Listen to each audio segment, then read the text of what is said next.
లేవు. కానీ నా సెకండ్ బేబీని హాస్పిటల్ నుంచి పూలు జల్లుకుంటూ మెర్సిడీస్‌లో తీసుకొచ్చాను ఇంటికి. నేను ఒకటే డిసైడ్ అయ్యా. నా పిల్లలు మా ఫాదర్ అంటే పాల డబ్బాకి డబ్బులు లేనోడు అని అనుకోవద్దు. వరల్డ్ ది బెస్ట్ పేరెంట్ అనుకోవాలని డిసైడ్ అయ్యాను. వాళ్ళ కోసమే పని చేయడం స్టార్ట్ చేశాను. ఈరోజు అది నేను చేయగలిగి ఉన్నాను. ఎందుకు చెప్తున్నాను ఈ మాట నొక్కి అంటే, కొంతమందికి మనము బిజినెస్ చేయండి చాలా బాగుంటుంది అంటే, మా పిల్లలు ఉన్నారు సార్, ఏం చేయమన్నారు? పిల్లల్ని విడిచిపెట్టి ఎట్లొస్తాం? పిల్లల కోసం బిజినెస్ చేయి. పిల్లలను సాకుగా వాడుకోకు.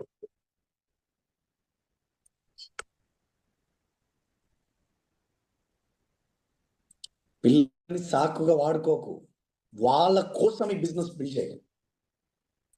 ఈరోజు నేను నా పిల్లల కోసం ఆలోచించిన సిచ్యువేషన్ ఏంటంటే, నా పిల్లలిద్దరికి, నా అన్నకు ఒక బాబు, ఈ ముగ్గురికి వాళ్ళ ఏజ్ 25 వచ్చే వరకి వాళ్ళ దగ్గర ఒక్కొక్కరి దగ్గర 5 crore ఉంటుంది. 5 crores వాళ్ళు పెళ్ళిళ్ళు చేసుకుంటారా, చదువుకుంటారా, జాబులు చేసుకుంటారా, బిజినెస్ చేసుకుంటారా, వాళ్ళ ఇష్టం.